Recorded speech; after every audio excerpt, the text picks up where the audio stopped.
환경 문제 하면 가장 먼저 떠오르는 것은 해변가에 쌓인 플라스틱 쓰레기들입니다. 쌓인 플라스틱 쓰레기들은 토양오염, 해양오염을 일으키며 심지어 우리의 삶도 오염시키고 있습니다.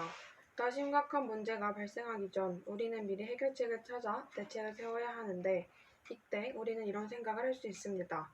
문제의 주범이 플라스틱이니 플라스틱을 안 쓰면 되지 않을까? 이 생각은 허무맹랑한 해결책입니다. 플라스틱 문제는 예전부터 대두되고 있었고 플라스틱을 쓰지 않으면 되지 않은가 라는 생각을 가진 이들도 있었습니다. 심지어 그러한 이들 중에서는 직접 플라스틱을 쓰지 않는 삶을 체험해 보기도 했는데 그 예로 미국의 저널리스트인 수잔이 있었습니다. 수잔은 플라스틱의 환경오염에 대해 접한 이후로 플라스틱 없는 삶을 살기로 결심했는데 너무 많은 장애물들이 많았다고 합니다. 안경코 받침, 변기 커버, 냉장고 손잡이, 플라스틱 물병 등 이미 플라스틱은 우리 삶 안에 깊숙이 들어와 있었던 것입니다. 그렇다면 과연 플라스틱은 어떻게 우리 생활에 깊숙이 들어올 수 있었던 것일까요? 플라스틱은 원료에서 분리되는 나프타를 원료로 하여 합성되며 합성수지로도 불리는데 가볍고 충격에 강하며 녹이 슬지 않는다는 등 여러 장점이 있어 우리 생활에 깊숙이 들어올 수 있었습니다. 하지만 플라스틱은 썩는데 수백 년 정도 걸릴 정도로 분해가 잘 되지 않아 결국 환경오염을 일으키고 말죠. 안 쓰는 것은 힘들지만 쓰면 환경오염을 일으키는 플라스틱 문제를 저희는 어떻게 해결해야 할까요? 그에 대한 대안으로 생분해성 플라스틱이 관심을 받고 있습니다. 생분해성 플라스틱은 땅에 매립되면 미생물에 의해 물, 이산화탄소, 메탄가스 등으로 수개월에서 수년 내 분해되는 플라스틱인데요.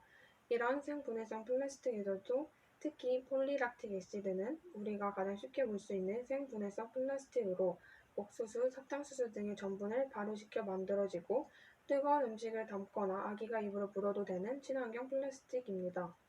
분해가 잘 되면 친환경 플라스틱이 있으니 환경 문제가 해결되었다 생각할 수 있지만 폴리락틱 애시드에는 수분이 70% 이상, 기온이 섭씨 58도 이상 조건에서만 100% 분해되기 때문에 매립된 토양 환경에 따라 수십 년이 걸려도 썩지 않을 수 있다는 단점이 있습니다. 또한 딱딱하고 부서지기 쉽다는 단점도 있습니다. 그렇다면 우리는 이 상황에서는 또 어떻게 해야 할까요? 저희는 더욱 플라스틱을 대체하고 단점을 보완할 재료를 만들 방법을 찾기 위해 연구해야 합니다. 실제로 국내 연구진이 폴리락틱 애시드의 유연성 관련 문제를 락타이드 올리고머라는 폴리액틱 애시드보다 분자량이 작고 짧은 사슬 구조를 가지는 락타이드 중합체를 폴리락틱 애시드에 결합시켜 연신율을 최대 7배나 증가시켰다고 합니다.